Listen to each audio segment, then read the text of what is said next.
Hello!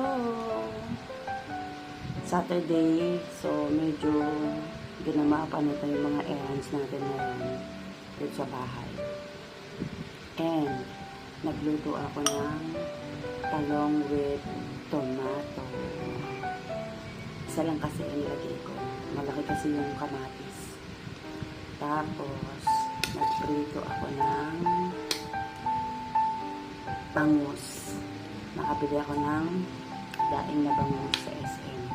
Tapos yun, kahapon hindi tayo masyadong kumain ng kanin. So ngayon, kakain tayo ng kanin. Pagkatapos ng aking gala kahapon, I've been to Molito.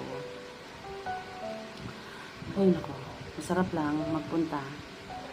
Saan tayo? Lagyan natin ng konting fish para kompleto yung ating first bite.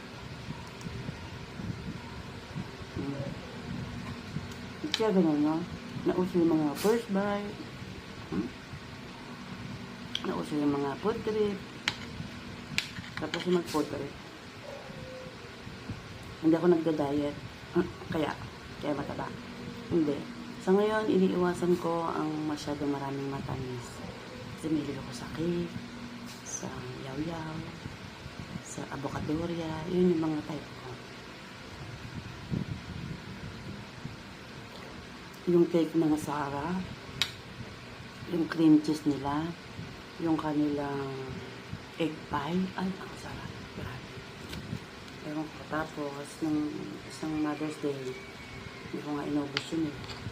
Konti lang kinain ko.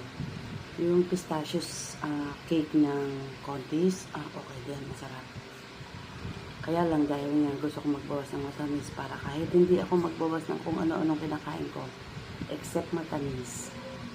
So yun. Pero rice, I cannot eat. Nilaglag yung bangus. So, perfect talaga yung pritong bangus. Dinain to eh. Binili ko lang to sa SM. Tapos, pati yung kamatis, mura lang. Binili ko na. Tsaka yung sibuyas na nasa rep. Lately, ang taga ko nang hindi nagluluto. Hindi ako masyadong nagluluto na. Hindi ka gaya dati. Kasi hindi, lalo na pag hindi na uwi sa Lisha.